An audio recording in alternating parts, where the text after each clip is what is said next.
Good afternoon, Akil. How you doing? How you doing? I'm good. Where in the Good. world, where in the world are you today? I am in Park Slope, Brooklyn, Okay, chilling. Very nice. cool, Yeah. cool. The weather's sun is shining, you know. Yeah. What's the world Yeah. like in Park Slope these days? Sunny, Yeah. sunny, and people are getting ready for Halloween. All right. So People dressed up yeah, and stuff. yeah, yeah. Cool. It's gonna be Tuesday for me. So Right, right, like I dress up a lot. Anyway, right. but yeah, yeah. So Mhm. you're gonna be teaching, what's the dates again at Earthdance? Do you have them offhand? So yeah, November 16th through 19th, Okay. we're doing Archetype Metamorphosis Masquerade. And we're gonna have one day, the first day is kind of gathering, second day is a deep dive into archetypes. Then we have a masquerade, we have a costume swap or costume bazaar. Then we have the masquerade, and and then we have like a reentry cycle. So yeah, Awesome. it's gonna be a good fun. Mhm. Well, I mean, speaking of costumes, right, and dressing up, not that it's like costumes are dressing up, but you work with masks specifically. I wanted to get into yeah, the role and function of masks, the way that you use them, Yeah, and coming out of what we were just talking about in terms of archetypes. And yeah, if you want to take it away in terms of like the analogy that you gave with like the guitar strings, and then we can go from there. sure. Okay, so the core thing that people should know is that these masks are not like any other masks in the world. There are only three human beings that teach this material, and I'm the only one in this country. Typically, what we do with mask work in most of the planet is that we create a mask that looks like what we want it to be, or we make a visage, an image of its representation. So we make the mask look a certain way, and then we put the mask on, and then we act out that character. This is the outside in approach. It works from the surface in, and uh, our masks work the exact opposite. Our masks work from the inside out. Imagine if you have two guitars in a room, and you pluck the string on one guitar, the same string on the other's guitar will vibrate. That is how the masks work with your body. Now, when I give that analogy to people, people say, "How is it that the masks work like this?" When I give that analogy, it's not magic. It's not spiritual something. It is a phenomenon of the universe. uh, you don't have to see your food in order to taste it. It's a different sense. Mm. And so, as human beings have more than five empirical senses, the five empirical senses paradigm in and of itself comes from what we call science. Science, which was created in the 17th century. But for the Egyptians who preceded that, you have over 100 senses. And if you're like a super spiritual person, you can have like 360. And one of those senses is the body's ability to be very sensitive to images with strong intentions in them. Mm. So the image is the guitar string, the boom, like that. And we put that vibration in the form of a mask. And then we take that vibration as an image, form of a mask, and put it on your body, and your body goes boom. The image in you starts to resonate. It's not that the mask goes into your body, it activates that center in your own body, which is why the mask is so powerful. So literally it's working you from the inside out rather than from the outside in. Let me go a bit deeper Yeah. into that analogy because it struck me. Because so you're talking about, I love the idea of many more senses. You described this one particular sense, right, which is the body's ability to resonate with was an image with a strong intention. Yes, Using images with it. strong intention. Yeah, So yeah, I'm that's wondering, exactly. for someone who hasn't done this work with you before, can you identify anywhere in life for the rest of us that maybe like we've actually had that experience? already. The idea of actually resonating with the strong image in terms of like, I don't know, like another life context, even like Halloween dressing up. I'm just thinking like something that like, because I always feel like we actually do have these experiences. It's not that it's completely dormant or you never experience it. It's just sometimes foregrounding it and realizing, oh, like that thing, that time that happened. And whether that can be, praying in front of an image of the Buddha or like just these different kinds of things where images imbued with intention and energy that people can might maybe relate to if they haven't done mask work specifically. Yeah, it's well, on a big scale, it's in everything. Mm-hmm. Uh, and it is the feeling that is inspired when you see a cross, depending on your relationship to it. Right. It has a story behind it. Mm-hmm. There's an intention that is there. I mean, the cross is technically capital punishment, Mm-hmm. you know. So as as I've heard a comedian say, that'd be like me wearing a little tiny electric chair necklace right now. Yeah. you know. But it has an intention behind it now, and it means something.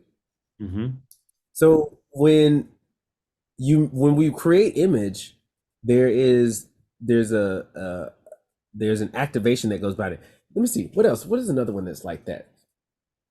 Anytime that when people have felt like they kind of shifted into another mode, or they like they have another kind of quality that comes up in them.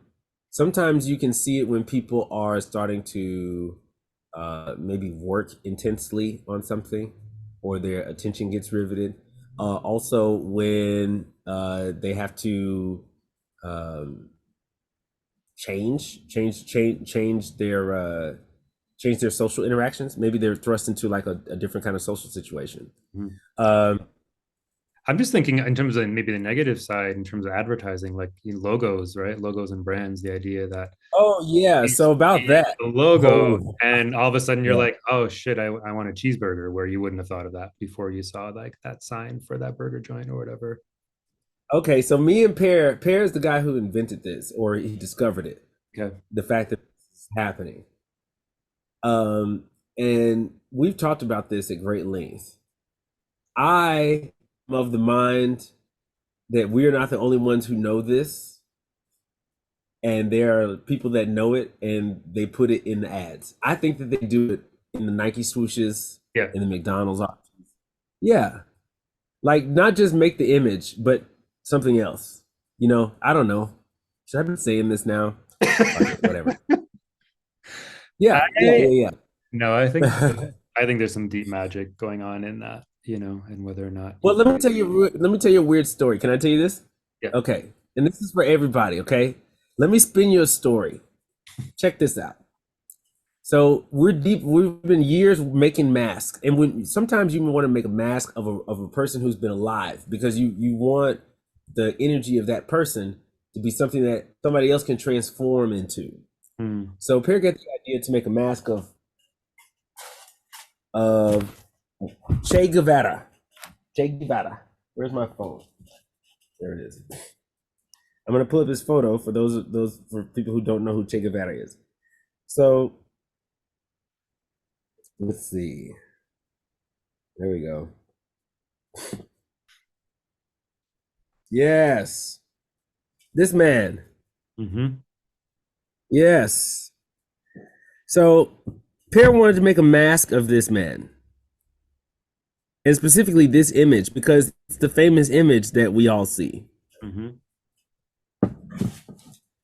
Now the thing is, there's rules around making masks of living people. You can't make a mask of a living person. That's a no-no.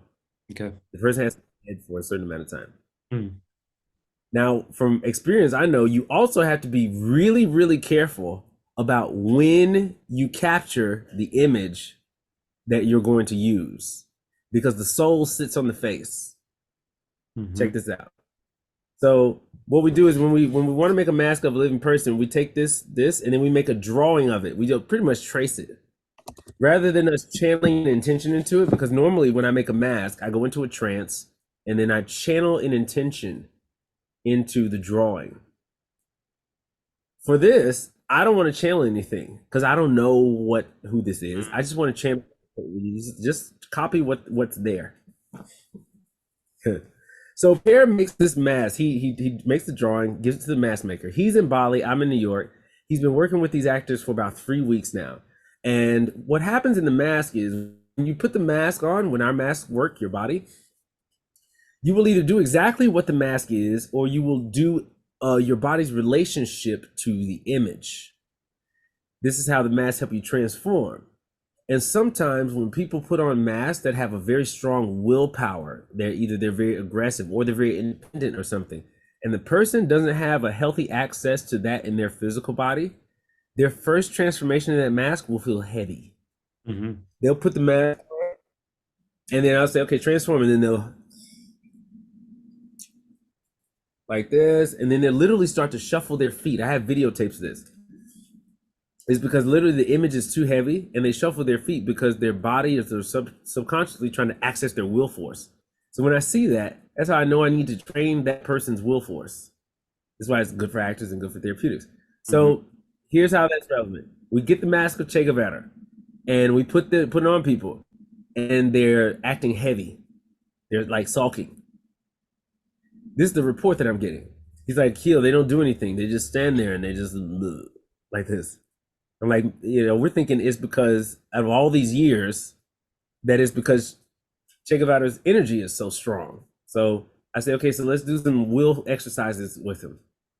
Calls me back like a week and a half later. Nope, still nothing. He's like, they still do the same thing. 4 days more after that, he calls me again. He says, Akil, I know why they sit there, why they sulk, why they're heavy. I said, why? He said, where's that photo from? Right? Because we didn't do the intention. We just copied this photo and made a mask of it. And then had people transform into this. And they're sitting there like bleh, sulking. They're like, it looks like to us they're being heavy. Where's this photo from? Internet. Right? This is the image that everybody knows of Che Guevara, right? The revolutionary. He is at a funeral right now, this photo. And a bunch of his friends are dead, and they're on there's caskets are on the stage. And somebody's talking about his friends. And then as they're talking, he steps up in front and looks up and watches this person talk about his dead friends. And an American photographer went click. And this now is the image of the great revolutionary.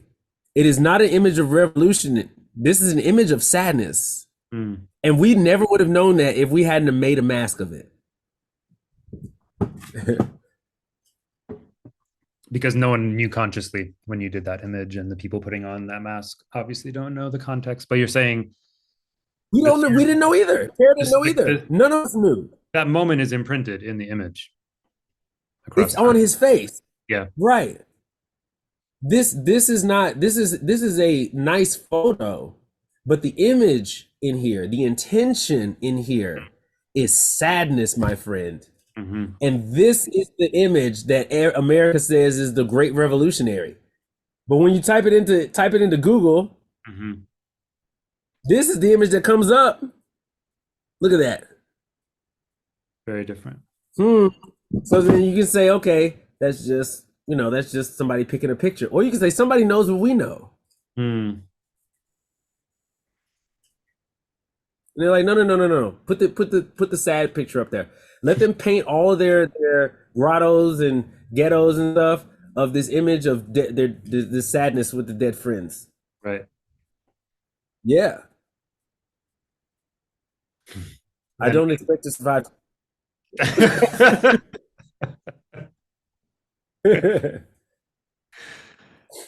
There's a lot of places we can go from there, but one thing I know you've mentioned a couple times is will force.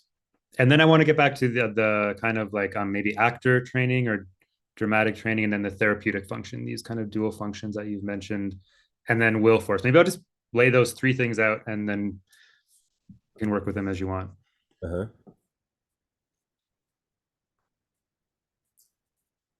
Which three? Which Sorry. one first? Dramatic function, therapeutic function, and then will force. If there's a through line between those things, or we can Ah, separate them. yeah. Okay. So, and then yeah. So for people who are watching this that are, curious about the functionality and the purpose, what you're going to get out of it, there is the drama stuff, there's the therapeutic stuff, and then there's willpower to discuss. Mm-hmm. The dramatics of working with archetypes, even if you are not a physical person or not an artistic person, is that you get to stretch your physical instrument and you get to expand your container, both in your mind, in your inspiration, your perception of what you think you can do, and then what you actually can do. And this is not like I went there and listened to somebody talk and it changed my life. This is literally changing your body, like literally changing your physicality and your energy. It is a transformation. And is again, it's not a spiritual or um, possessing something like that. You are activating your personal, natural born power of transformation. And in that transformation, there is healing and there is art and exploration and entertainment. And so, in terms of the drama of the mask, we like to watch the archetypes and the characters of these, different masks or different archetypes play because they mirror us.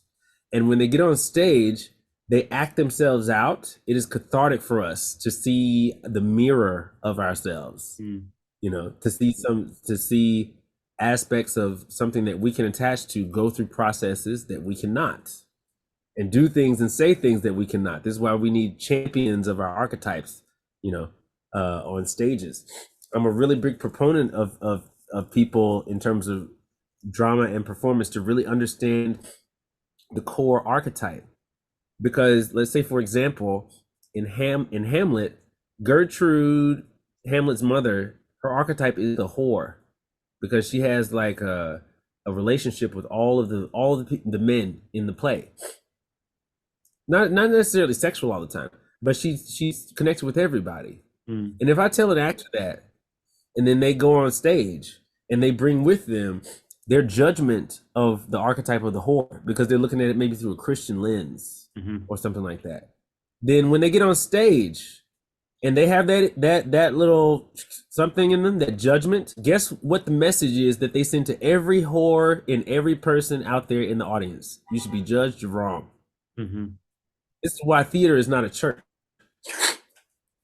And this is why I'm such a big I'm such a big proponent of this, of having real good drama in archetype and in theater, and having people being able to access them, because it expands the human experience, it expands the human consciousness, and also creates compassion and understanding. And then through compassion and understanding, and then through experience, you gain wisdom as well. Mm-hmm. And so, literally, by transforming and doing this work in the drama, you get to express, you get to be expressed, and you get to expand. That now, so for number two, that also is Can I why it just lends into the therapy. What? Mm-hmm. I take a side road off of that just to go down a little Sure. bit because what's coming to me in hearing you talking about, you've mentioned a few different archetypes now, and energetically what I get from you is like an incredible compassion and curiosity and respect for all the archetypes, that there isn't a hierarchy, there isn't like the good and the bad one, that like each one has its context, each one has its function in the world. um and you're talking about, with drama and, like, for example, Gertrude from Hamlet and the horror. Can you just work with that a little bit more in terms of like what the role, the function, and like the sacredness of the horror archetype might be, if we're just talking about that one Oh, example? that one specifically? Yeah, the horror is the most compassionate of all the archetypes. Hmm. We have what's called an archetypical gesture. Mm-hmm. It's the stance for the archetype. Put it like this. Did you know that even people who are born blind and then like go to compete in like races or championships, when they win, they still do this Mhm. without having seen anybody else do it. Right. That's the gesture for the winner. That's the archetypical gesture for the archetype of the winner. Hmm. The archetype of the orphan has a wide stance, leg stance, and then is one foot up like this. Hmm. The archetypical gesture for the whore, when I say, what does everybody think the whore is? And people start doing a sexy thing or something like this. This is the gesture for the whore. It's just like arms open, like that. Hmm. Yeah. Right? Who else stands like this? Famously. I mean, I literally just thought of the statue of Christ over Rio de Janeiro. Jesus. Exactly. Yeah. Jesus. Who was he married to? A whore. Mary Magdalene. Yeah, and what does she do? She's a whore. They are the masculine and feminine versions of each other. Hmm. Underneath. Hmm. She's the priest and she's the whore. And both of them, they help everybody. Well, Like this is the whore as an archetype is not necessarily sexual. That's the thing. Is that the whore is a series of actions and thoughts, not all of which culminate in sexual behavior. right. But the whore gets along with almost everybody. Hmm. Yeah. They can sometimes be a mother, a comfort person, you know. And you say, well, what's the use of the whore in the society? Well, let's say that the orphan's running around town and he runs into the mother archetype. He's gonna have a certain kind of interaction. Then the orphan runs into the whore and they start chatting. And I do this with the masks. And when you watch them, it's a totally different interaction. Hmm. The orphan will ask the mom for a cookie. And the mom will go, no, no, no, dinner time. And the orphan will ask the whore for the cookie. And she'll say, what time? "Yeah, okay, all right. Here. Don't tell your mom. Yeah, yeah. That kind of thing. You need that. Yeah. I just to go Yeah. back to when you're talking about the crucifix, when you're talking about imagery, right? And you said that, like a capital punishment, it was, the role and the function in Roman culture of, crucifixion of capital punishment. But what I've understood also, what it became is a site of transformation, right? The idea that this image of death and punishment gets transformed into just radical compassion. And I literally think of like the arms out, the shape of a crucifix, and how Christ takes that pose as well. And there's something about the crucifix as a site of radical compassion transformation. Yeah. Fascinating, huh? Damn. You're making me think things. Go ahead. Keep going. To think of, the idea of like the whore's gesture as that, right? I mean, Yeah. it's a crucifix in a certain way, or like a. That is, yeah, it is a crucifix. Yeah, that's true. And it's so, what's what you're making me think about is how much it takes to change a zeitgeist or culture's relationship to an image, Hmm. a single, like it's literally gone from capital punishment to Right. salvation, Because I know that right? took about 400 or 600 Literally years transformed. for that image. Because I think Christ was always represented by a fish, actually, for hundreds of years. And then Hmm. eventually, maybe in the 600s, the crucifix started coming into use as the image Hmm. itself transformed, right? Its function. But Mm. oof, this is getting into it. And maybe, and I know I paused you before, but if you want to, maybe this dovetails now into the therapeutic function. Yeah. Because I'll just say, like, even when you just described that difference between, because I think if someone says mask work and you're like, a whore, you put on a mask, I also imagine people will start doing like sexy, provocative kind of thing. And that's about your inner burlesque, your inner sexy, blah, blah, blah. But you're talking about completely changing that. And the role of the whore in culture is often like the one person through transaction who will just embrace you, will have compassion, right? Will hold whoever, Yeah. because Yeah. there's no Yeah. judgment. It's not a moral transaction, right? Yes. Yes. Exactly. Yeah. Yeah, and that's what I mean, because we have the archetype of the whore, and we have the prostitute Mm-hmm. or the sex worker, you know, and these are all three specific different things now. And people are like, well, what is it? I'm like, yeah, I'm talking about the archetype. Mm. And then if you want to talk about the archetype and then also sex work, then you're gonna have to be that specific. Why? Because we're human beings. Mm-hmm. Because things are on a spectrum. People, I really get it for the conservatives with and people who are like really pissed about having to watch how they talk. You can't say this. You got to talk like that, and then you got to da da da. And I'm like, basically, what's happening is that we are becoming more multidimensional, and it has to be like that. It's inevitable. It's inevitable that we are going to have to refine language and define things more and more if we're going to progress Mm-hmm. as a species mentally, because our thoughts will get deeper. The same things won't work anymore. The same titles won't work anymore. So it's supposed to get more nuanced and more specific. Mm-hmm. I'm all about it. Yeah, yeah. So the horror is a series of is actions and behavior and a certain type of will Mm. that doesn't have to culminate in a sexual act. Like so, for example, with the king, you can be a homeless person, like living in a you can be Oscar the Grouch, but your archetype is still a king. Mm-hmm. You can be the fifth child out of 10, and all of you live at home, mom and dad, with all the uncles and aunts and everything. All y'all live in the same house, but your archetype is still an orphan. You're Right. the loner. Yeah, yeah, like that. It doesn't have to end in a necessarily a sexual thing. But the what does Mm-hmm. the horde do? Is because is the loop. It's like no pun intended. I was gonna say it's a social lubricant, but there's a softness and Mm. a flow to the whore Mm. that softens and flows with things. Mm. That's the whore doesn't stiff like. There's no way for me to talk about this without making a joke. I say it doesn't. All of your minds are in the gutter, all of you. This is the clown archetype, right? Yeah. No, It- I think you're speaking to something very deep and beautiful, though, and in my coming to understand your work in terms of like you're not reproducing cliches, right, or images. Mhm. Seems like describing the Che Guevara example, you're tapping into deep imprints that are not conscious. Yeah. Yeah, we're tapping into deep imprints in the human. This is why it's so fascinating. And Mm-hmm. this is why, one of my favorite things about it is that we literally get to watch people discover themselves Right.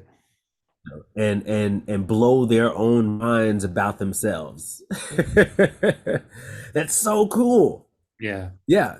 To have an experience where you're like, I didn't know I could do that. People are like, what are some of your favorite experiences? It's almost always when someone has an experience. Wow, one of my favorites is a girl took off a mask. She couldn't stop crying. She was like racking sobs. And we were like, okay, you got to say something, because we had other people talking. And she coughed it out. She said, I had no idea I was so beautiful. Mm. Yeah.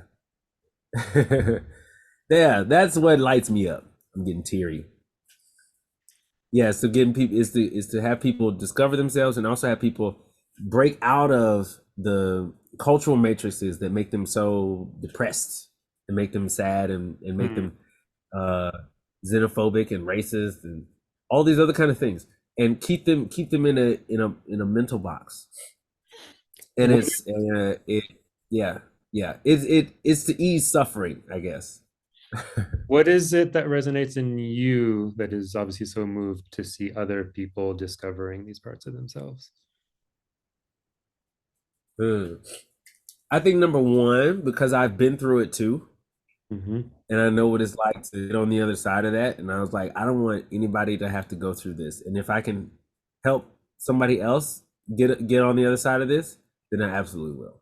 Mm. uh, then number two, it's really cool to watch it happen. It's like watching the sun come up over the horizon. It's over there.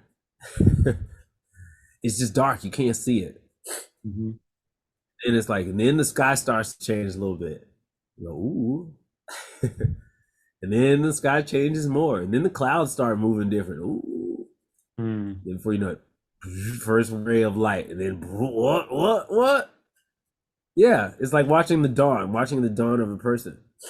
And Mm. then also the third reason I like doing it is because uh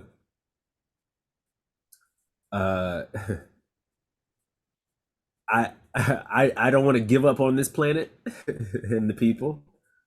You know, I think the stuff that's happening with people's minds and stuff, the way that people, the news, and have people believing certain things, Mm. it's unfortunate. It's very unfortunate, and as as as much as it is also thwarting, I don't want to leave. I don't want to do nothing about it. You Mm. know, it's like it sucks. It's like, come on, life is more awesome when you're when you're doing these kinds of things, when you're doing these explorations. Mm. You know, I no shade to comfort, Mm-hmm. but also though, yeah, no shade to comfort. Fine, be comfortable, but just don't get in the way of other people who want to help. Mm. You know, so I'm in the game. I'm in the game for it. Yeah. I mean, speaking to, the state of the world and trying to figure out any kind of response to it, I think the fact that this is, you talked about, in you, the priest and the clown, and the work itself embodies that, right? I mean, I think the play aspect, being able to approach these things through play, through mask, through movement. But I mean, you're dealing with deep spiritual longing and deep spiritual questions in terms of meaning and purpose, right? And you're using the map of archetypes, I think, as a way to understand that and to channel these things. But I agree. I know in my life, when I feel most alive is when I feel like these things that I'm called to moving through me, and I can fulfill them. Like there's Hmm. something like almost like a loop being closed. That's my experience, at least, and seeing in other Yes. people. Uh, Yes. and again, Yeah. I don't know if we were recording when we talked about, but yeah, I think the idea of source or the divine wanting to differentiate and experience itself. Yeah. Yeah. I can say that again. Yeah. Yeah. Yeah. And also, I should mention something about how the masks are actually made too, Sure. like where they from the history. Um, yeah. So not only are archetypes based in the subconscious of all human beings, I feel as if the reason why it's not a question of archetypes playing out over the course of a life. Archetypes are an element of consciousness. To have consciousness is to have archetypes. I Mm-hmm. think that they're inextricably intertwined in this way. And here's why. It's because, first of all, when you are with the source, when you are with the one, there is no separation. Everything is one. Right. So then the one incarnates or splinters in order to experience separateness. That is the point. is just that. People are like, what's the point of life? Life. That is the point. And so by doing that, it's a necessity that the source, the one, needs to split into two, then into three, then into four, then into whatever, blah blah blah, into the fourth, and it multiplies. And somewhere in that multiplication, you'll start to see patterns that arise over and over and over again in this consciousness, and that is the archetypes. And that is why it's so interesting to work with them from this perspective, because we are not taking masks of and putting them on and acting like the archetype. We Mm-hmm. are activating that center and that source center in the individual, and then they are doing their king, they're doing their queen, they're doing their whore, their priest, their witch, Right. rather than pretending to be it. And so then not only are you doing it, you're also clearing out the blocks that you've gotten from when you were, because we always used to play pretend when we were kids, because those voices were coming up in us. Hmm. And we didn't have the filter that we do now because we learned how to adult. So here you are now. It just flies out. You're like, I'm a king. I'm a warrior. Or I'm the clown, whatever. And then somebody goes, don't do that. And then you lock it down for sure. It's a survival mechanism. And when we're kids, we don't have a defense against it, unfortunately. But you do it as a survival mechanism, and then you keep doing it because it goes from parental survival to social survival, and then like occupational survival. Mm. So you keep playing the game, but you still have those archetypes in there. So now here comes the mask. Here comes the archetype retreat, and you put on a mask and you clear out the blocks, all that past negative stuff, guilt, shame, punishment, and trauma. They get cleared out in the mask work, and then you are able to have a be in touch with that part of yourself and be able to access it. It helps you think different, you move through the world different. And especially if you think about it, the archetype that you are putting out right now, Hmm. even if it's not your real one, it's the one that you're putting out. That's what's dictating the circumstances of your life. Hmm. Then if you want to change people, they out there trying to change this and change that. And I'm like, let's go in here. Let's change this thing.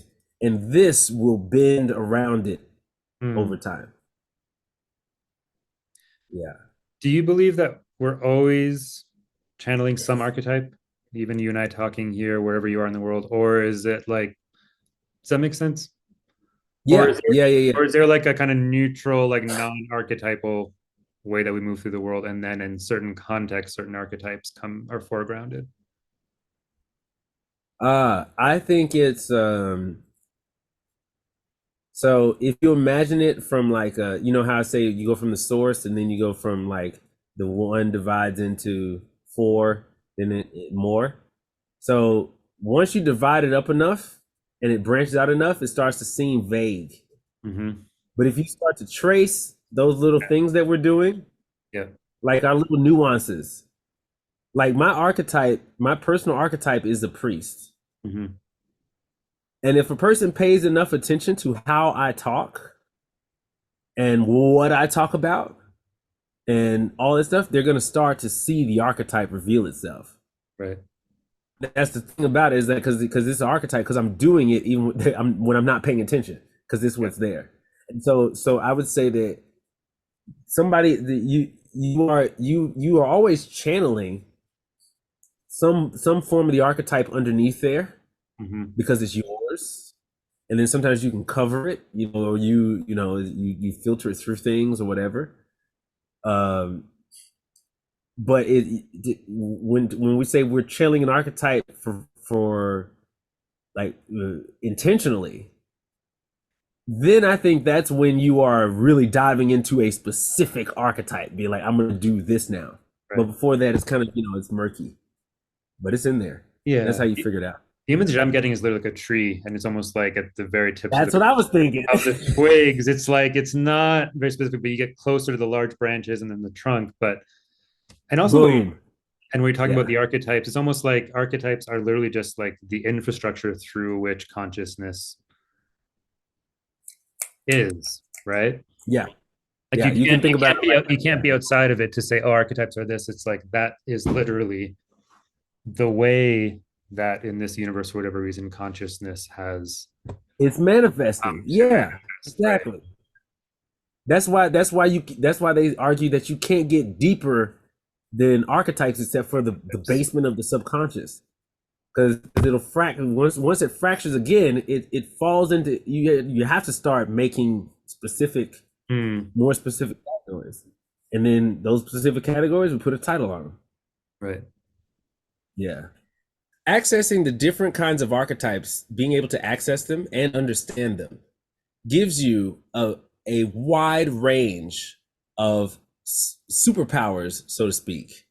You get the understanding, the perspective, and also the behavioral functions of each archetype that you explore and that you learn about.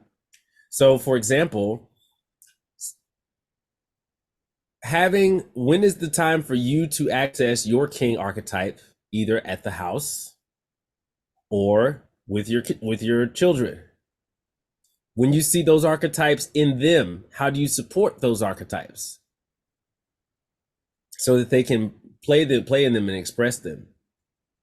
Even in yourself, when you are looking at life, because when I'm thinking about how I'm going to do the day, the priest archetype that I have in me will do my day one way, and then the king will do it another way. The seducer will do it another way. The orphan will do it another way.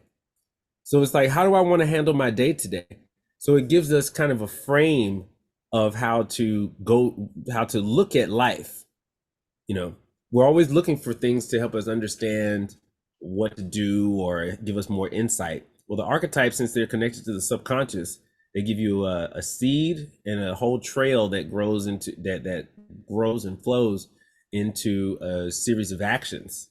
You know, and so by practicing these things, by understanding them, by seeing them in the world, you start to embody them more. You start to be able to become them more. You start to be able to use them as tools. So yeah, it's tools workshop. Here's a question that I don't even know what it means yet, but it's coming up, which is, what does an archetype want? The archetype wants to be. Yeah. The archetype, since they're rooted in the subconscious, Yeah. they are rooted in will. They're not rooted in psychology and feeling.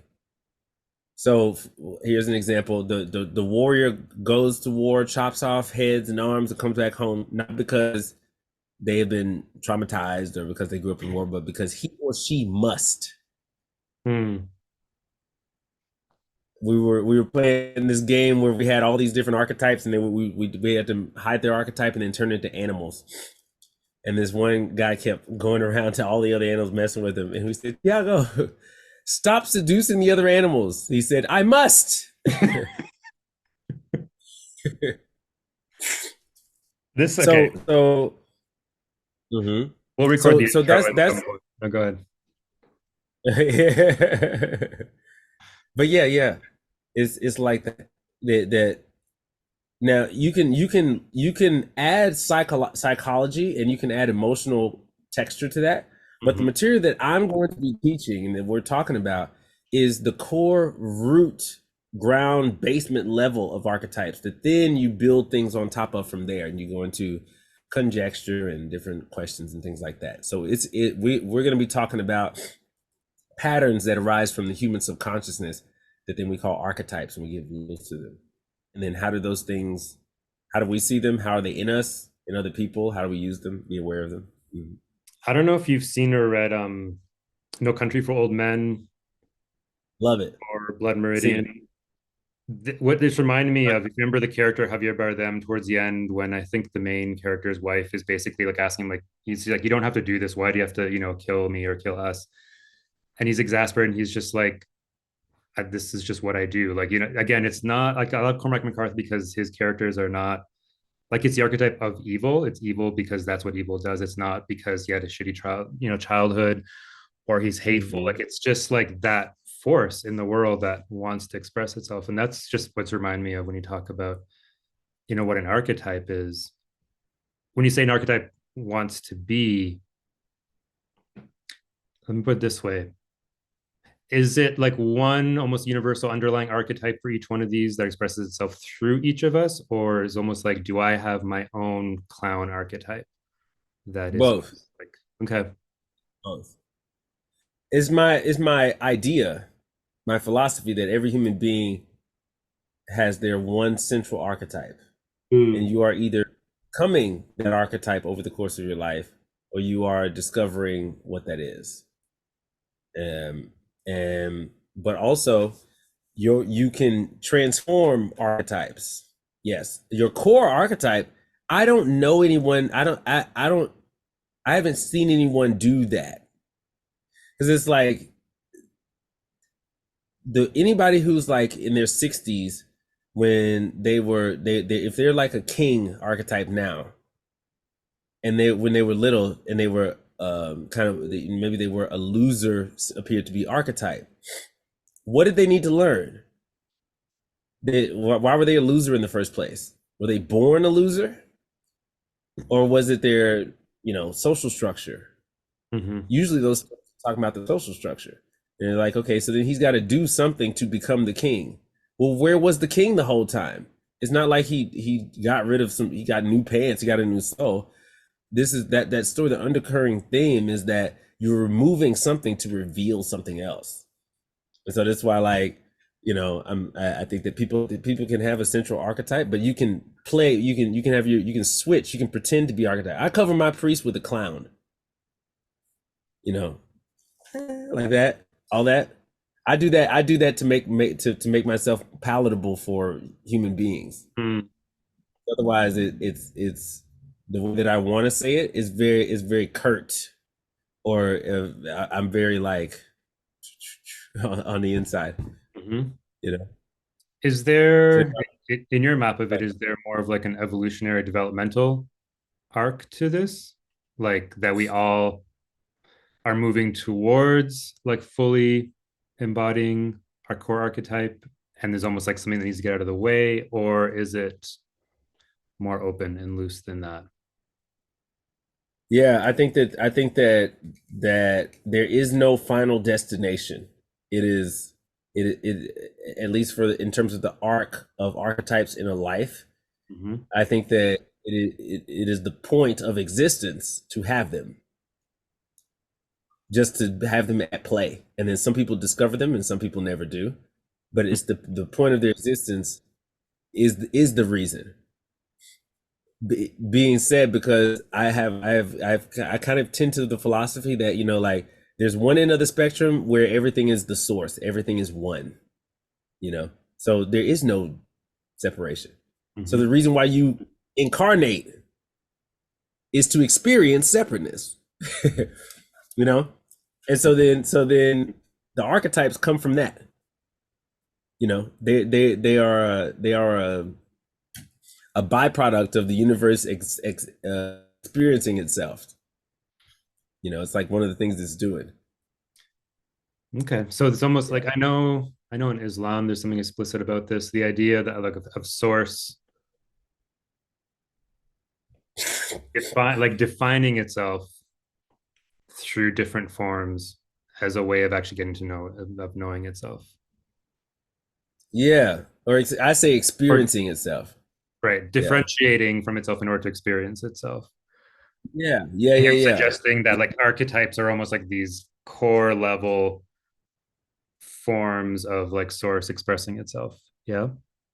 Yeah, yeah, yeah, yeah. So if you go from the one and you got to fractal that thing, Mm-hmm. you know, you go from one to two, two to three, whatever, blah blah blah. Then you start getting more and more forms and more branches, and eventually somewhere you start getting more pattern recognition, and you get archetypes. You know, it starts to distill out. Mm-hmm. It starts. And yeah, I think that that's the thing of it. It's like an inclination from the source. So Mm. you are one, and then I'm gonna go this way. That's the king. But then you go back and say, now I'm gonna incarnate this way, and then this is the witch. Now I'm Okay. gonna incarnate this way, and that's you know what I mean? Yeah, yeah, So tell me if I'm wrong. In some ways, I'm seeing this work as like learning how to like abide with or move with these archetypes that are already kind of in you and moving through you. exactly. Because we say nothing human is foreign to me. Every possible facet of the human experience is accessible to us because we are human. Mm-hmm. The thing that keeps us away from that is what we call your narcissism, which way I can get into that later. But it's the self-limiting belief that you have, that or inability to access these centers through lack of education and knowledge, that keep you from your quite terrifyingly awesome potential to be all of these different things completely, like to do them, to be in the center of it as if it was an element of the universe, not a thing that you are trying to be. So chasing a you're calling it an image or like a picture, like an ideal or a story, and Right. trying Yeah. to conform to that rather than maybe this is getting us into the guitar resonance analogy you talked about, rather than what's already inside and what draws that out and resonates with that, Yeah. Yeah. Exactly. which is not Mm-hmm. out here, right? It's not an image or a picture or an ideal out here or something that you're going to see out in the world already because imagine what it's Mm-hmm. in you is actually unique. You're not going to actually see it outside Mm-hmm. of yourself. Right. Because people say, I give people the example. I say, so what if I say, if I say to myself, I want to be a more compassionate person, Mm-hmm. be narcissistic? Yes, it is. Because I'm saying I have a picture in my mind of what I think compassion is for myself. I Right. want to be a more compassionate person. I'm literally stating a picture, right? So that's not the point. The point is do I do it so that it's fake and then it starts to hurt? Or am I learning and then resonating real compassion in myself? Am I finding that in myself? Am I able to do that? Am I able to access that? Yeah. But I can also see Yeah. You how want it to, can function to have a role model, right? Or a model or some right. example out there that you move towards. Right. That in and of itself is not, that's why narcissism isn't good or bad. It just is. It depends Yeah. on, because you can have a positive, you can have a positive narcissistic vision of yourself that is your true self. It's just your picture. Mm-hmm. That's actually where it gets like when people say, where's this end when you stop cracking narcissism? Well, say it ends when the final destination, the final picture that you have, you are putting out, the picture that you adhere to is as close to your truest self as possible. That way, when you're not doing it, you know you're off. Versus the other time, you're trying to find a way to get real all the time. I want to be real. I'm trying to get real. You Mm-hmm. know, it's the other way. It's like, am I being fake? Don't be. Yeah. Or like, like I'm not in my center, in my truth. Mm. So the masks are are made in Bali using the traditional method of Balinese mask making, which is very, very engrossing because for the Balinese, the masks originally are not for entertainment. That came along with the Westerners. The masks for the Balinese are part of a ceremony, and they still do these ceremonies. And the ceremonies are intensely powerful and cathartic, i.e., there's a big release for the Balinese in doing them. And so, because the mask serves such a strong purpose, they have to go through a very, very intense process of being carved. They're carved from a sacred tree. It's a banyan tree, it's a type of pulley tree. So it's carved from a sacred wood by a Brahmin, a Balinese priest. And then he carves the mask, he holds it with his feet, and then he cuts it with his hands. Mm. And he will cut the mask until you get a raw mask. It's mask with no paint on it. Looks like this. This is an easy one. Yeah. Mm-hmm. So I draw the mask like a profile drawing like this. And then I give that drawing to the mask maker and he carves the wood on the same side so it's symmetrical. Then, if he's going to paint the mask, he paints the mask white. Then he sit it out in the sun, let it dry. Bring it back in, sandpaper the paint to make it smooth. Paint it white a second time, sit it out in the sun, let it dry. Bring it back in, sandpaper the paint to make it smooth. Paint it white a third time. He does that 40 times. After 40 coats of white, then he does color. And it's anywhere from 30 to 40 coats of color. And so when you have a painted mask, it can look something like this. Oh. This mask is for the opening of the third eye. Excuse me. This is another one. Mm.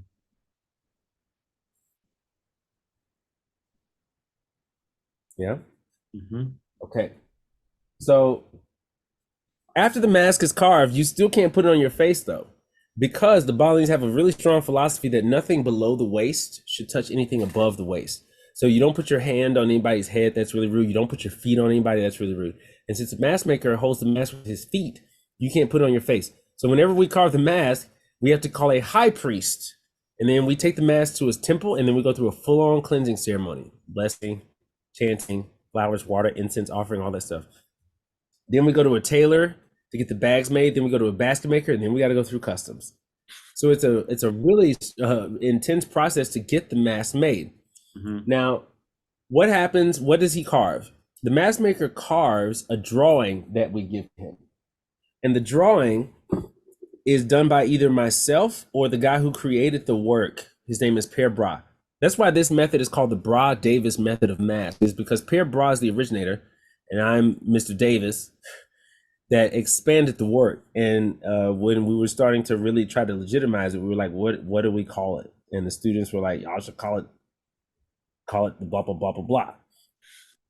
So what happens is we get into a kind of like a trance, and then I'll draw a profile drawing like that.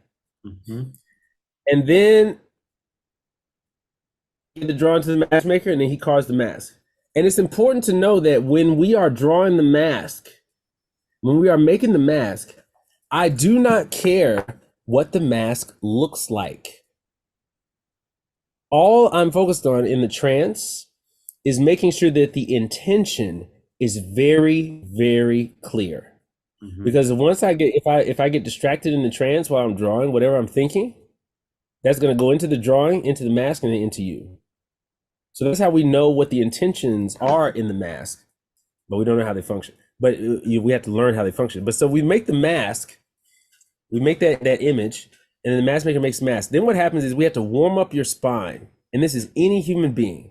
Warm up your spine for about 8 minutes. And then we come up behind you and we put the mask on you so you cannot see the mask. And we don't want you to see the mask because if you see the mask, you will judge what the mask is. It's called your narcissistic eye. It's not about being selfish. It's about having an idea of a picture. Being a king looks like this. Being American looks like this. Like, so what does this look like, right? If I were to just hand this mask to you, what does it look like? Some people say it looks sad or something like that, or it looks old. This is the image of an angel, right? Mm-hmm. The angel, this angel is not a white person with wings. It is the abstract image of divinity. Mm-hmm. So you come up behind people so they can't see them, so they don't pre-act the mask. And then you're going to move your body and you will start to feel something. People start to feel something. I say, whatever you're feeling is somatic movement. Whatever you're feeling, do it. And people will either do exactly what the mask is, even though they don't see it or know what it is, or they will do their body's relationship to the image. And so when they're doing their body's relationship to the image, they're still transforming into the mask, but that center, that image that they're transforming into has guilt, shame, punishment, trauma surrounding that center. Right. And all of that has to get vomited out first. And so that's why the masks are therapeutic. So with archetypes and with some of the masks that I'm going to bring, like, so for the example, this mask has an intention in it, but I also made it to look like what it does. So this is one of the 4 temperaments. And this is the pleasure seeker.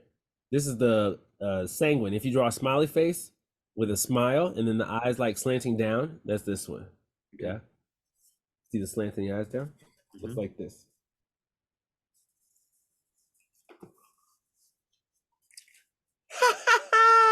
Yeah. Woo. Yeah. Oh. Woo. Ooh. Yeah. Okay. This one is the choleric. This is the aggressor. Yeah.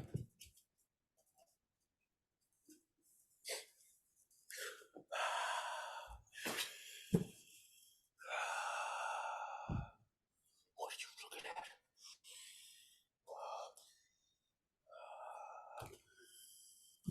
Right. Okay. These are the 4 temperaments. Yeah, the 4 temperaments. Okay. Yeah, I'll bring them. We'll talk about them. Okay. This is one. Now, this is one I wouldn't let you see. Mm-hmm. Because we'll look at it and we'll judge it. Mm-hmm. This one is also a really difficult one to work with. Guess what this is? This is the loser. Mm. You say, what about the loser, Akil? What's the deal with the loser? Well, first of all, the loser, the reason why I made the loser, I have a loser and a coward. And I made them because it is absolutely important to understand this. The archetypes, since they're based in the subconscious, they have no judgment about themselves. Right. They don't go, woe is me. The mantra of the coward is, I do not take the fight. That's it. And when people, what'll happen is when people are working with the coward, they cry a lot. And then when they work with the loser, the first 2 days is torture. They're crying, they're crying. And then this lightness comes and they're just like, yeah, like that. They said, why do I feel like that? I'm like, because the coward in you is full of guilt, shame, and punishment. You need to clear that out. Once you get to the archetype of the coward, you are no longer judging yourself. It's not it's not bad to be a coward. This is your will. A loser just loses. It's like a flow. There isn't a, oh, I lost it. It's like, okay, this is gone. That's gone. Okay, that's gone. That's gone. Losing, losing, losing. And that is a very powerful position to have in life. To have compassion or to be at center when you are a coward or a loser, to not have any judgment about it. You know, to be in Judgment of it. yourself or others in that role. Yeah, yeah, because first it's serving some kind of function. It's an archetype. And then also, why not be compassionate to yourself when you are weak? Come on. That's when you need it the most. Can I just share a Yeah. really just a story that's coming up to me that Yeah, sure. resonates? It was a guy that he was a little bit older than me. I was living, actually, we were both living in a church in Montreal at the time. The context is too complicated, but he was a kind of smaller guy, not very self-confident. And he was describing his last relationship where he'd been with this woman, and they were like, this, it's Quebec. So you have like, we have real wilderness up there. Like it's, in the woods. Yeah. And they were walking somewhere and some like a noise happened and he startled and it kind of freaked out, for a second. And soon after, she literally broke up with him and told him that like she couldn't be with a man that like showed that kind of like fear, like weakness. And when he described that, his body, just the story he took in from that, and I wanted to be like, fuck, like you don't need to internalize that shit. Like you're in the woods, like there are bears, like there are real things out here.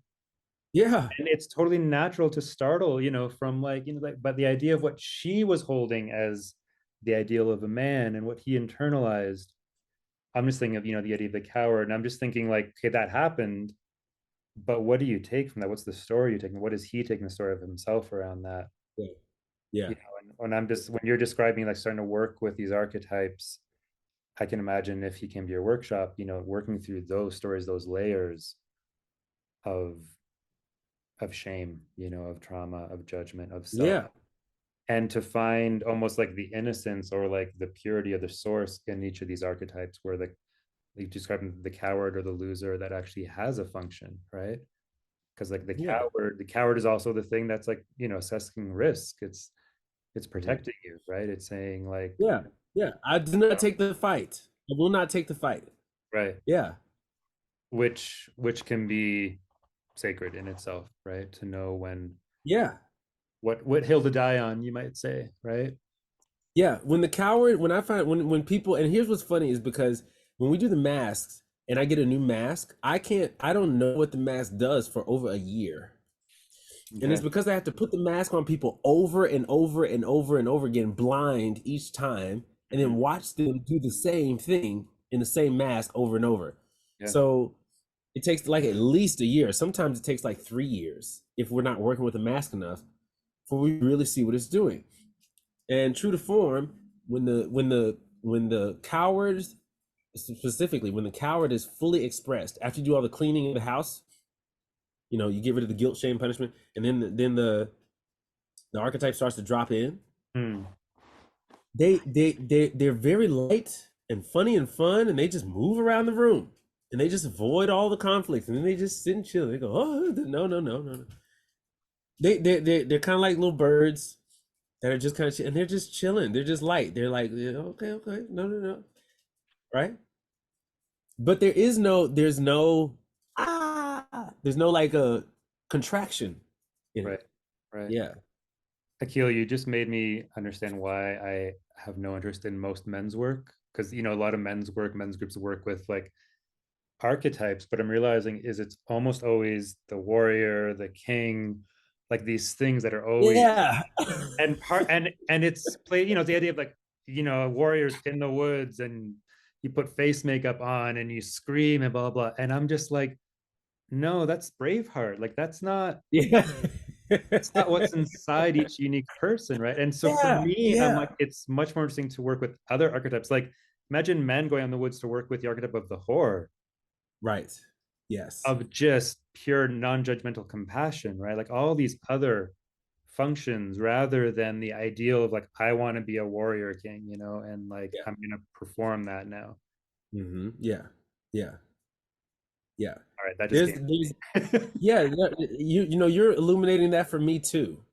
I'm like, because I don't like to go to those things a lot either. Yeah. And my archetype is a priest. My core archetype. My full archetype, I'm the king of the sun priests. That Hmm. because my core archetype is a priest, but then I'm how people have elements to their qualities. Like some people are fire people, some people are water, flowers. So I'm like solar, I'm like sunlight. But then I Yeah. have these king tendencies on top. So I'm the king of the sun priest. And I'm like, I don't go to those things because my priest doesn't have an interest in being the king or the warrior. I ultimately don't want to be the king of anything Right. except for what I'm doing, you know? And what I'm doing is my dharma as the priest, the bringer of light, so to speak. Mm, And so like, you're really waking it up for me. I'm like, how come I'm not attracted there? It's because that's not my archetype. It's not a container for my archetype. It's for that archetype. right. Right. Yeah, fascinating, man. Good call. Thank you. You too. Yeah, it's true. It's true.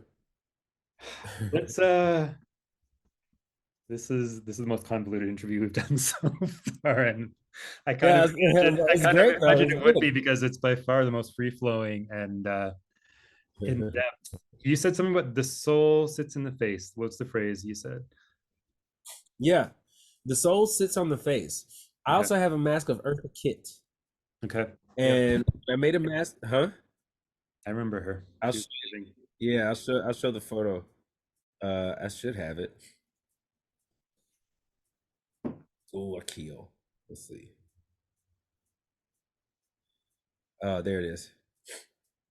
So just like with Che Guevara, I had to be very particular about what moment I used of her. Hmm. Uh, and so I did a mask where I combined Eartha Kitt with Bast. So I got her here Okay. on the microphone, in her power, looking out, and then I got the Bast statue. Put Nice. those two, see the two on top, and made that, Wow. and then and yeah, and And then it's like that. okay. Yeah. Uh-huh. And yeah, so you have to be careful when you capture a moment because the expression of the soul sits on the face when people aren't paying attention. Hmm. You know, this is like the soul's thumbprint here, like what it's doing at the moment. Hmm. And the difference is that when we get an image of a person who's living, we have to do that. But when we channel an abstract image, this is why I have 226 masks. The Okay. reason why I have so many is because sometimes I have copies of them. So like I have a set of will masks. I have 21 masks that are just for the singular image of will. But in the archetypes, there's like 13. Then in the angels, there's 11, you know, and then you have sets. And rather than us worrying about the soul sitting on the face, we get to pick exactly what's going on in Mm. those in, images. But I have a plan to do. I want to do 22 historical black figures. I want to do Cab Calloway as well. I want to mask Cab Calloway. Yeah, and some other people. But Can we yeah, try something? Because I'm just like, I just get downloads. I'm like, there's something coming up because I was like, do we want to go there? Because we met last yeah, summer when Shay and I were teaching concurrent with you. yeah. Shay and I work with almost similarly, but with whiteness and blackness. Like, so not white people and black people, but literally like the archetypes of whiteness and blackness and kind of dropping into Yeah. trance states for each of us, like to be like, what does blackness smell like? What's the texture if it's a being? And same with whiteness. And that's actually what we're working with. But there's something that Ooh, you're in the work that you're doing, because I tend to think of a spectrum of, let's say, strategies towards like diminishing racism. One is the extreme structural, so legislation, really looking at these like large infrastructures of society. And then there's the developmental and the individual in terms of like, you know, tutoring black youth. I often donate to the Harlem Children's Zone, they're in Harlem because they're just doing like pure developmental work, like working in a particular neighborhood with actual mm, individuals to develop. I could be wrong, but like your work seems like the extreme of like the developmental, like the really like working through the self. It's almost like whatever's happening out there is structurally like there's still like the will, like the force to will that you're talking about. Where you're talking about like you can be an orphan archetype in a totally, intact family. You can be, so it's almost like the context, the situation, the structure doesn't define you. right, There's still the unique self, whether that's the archetype right. that's coming There's still through. stuff in there. And when I think of, you as a black artist in the world doing this work, I think of Shay, who you got to meet. I think both of you are like you to me defy like the stereotype of blackness. Like you're drawing in so many different things that are not cliches or stereotypes, Right. you know? Yeah. You're drawing in Yeah, Balinese man. mask work. Like it's not, I know people that do amazing work with hip hop and breakdancing, but like it's, blackness can be so much more than that. So it's just when you said about these, was it 21 different archetypes of like black characters? Sorry, I'm talking a lot, but I'm wondering about blackness and how you relate to that almost as an archetype Uh, into this work that you're doing. uh, I see that American blackness, because that's what it is. Yep. American blackness is is a the product of the creation of America, Mm-hmm. and is worth canonizing in this story because those souls are under such a particular set of circumstances and doing such particular work on the planet that's never been done before. Right. And I think that's the beauty of um, of blackness combined with Americanness, so or being American, you Yeah. know, that uh you have whatever's in the blood and the lineage and the line and all that. You have all that in there, but then you have the circumstances of America, Mm-hmm. and that makes for a very interesting cocktail in chemistry. What I like to remind people, what I like to constantly bring up is that when you say what is that, what is to be when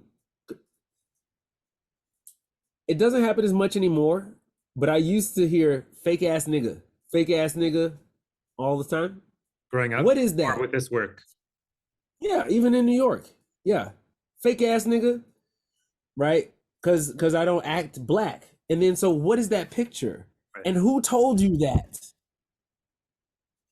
Who told you that this is what it means to be black? Last time I checked, historically, black people were all over the place, Right. like in terms of color and style and everything. Black Americans.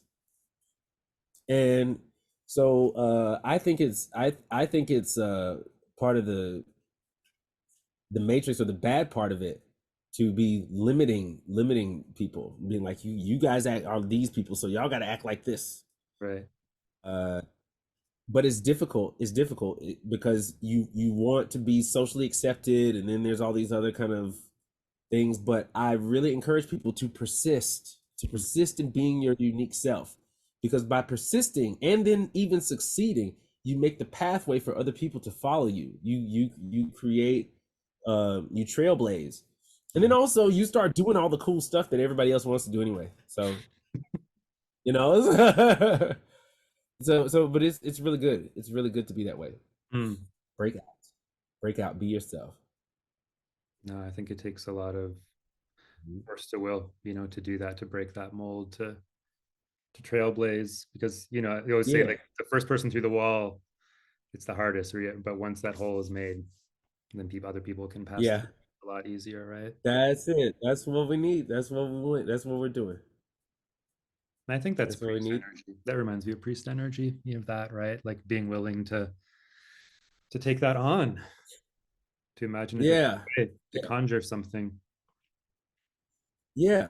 I could be at a desk. I really could, but I really just feel the need to do this. It's the will. This is what I am. I'm not trying to be something.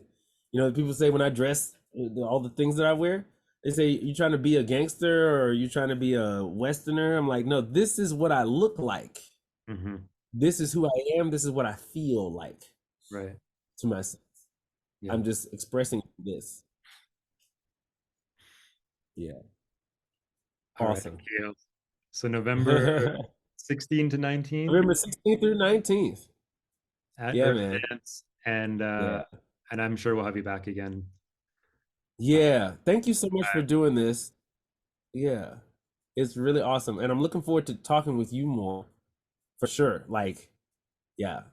no, And now that I got this whole week, next week open, the ball game's different. So let's see what's good. all right, man. Yeah. Thank you so much All right. for doing this. Thanks. Thank you for the work you're Yeah. doing. And Mhm. yeah, looking forward to having you at Earthdance in a few weeks. Me too. Me too. All right. I'll see you soon. All right. Bye.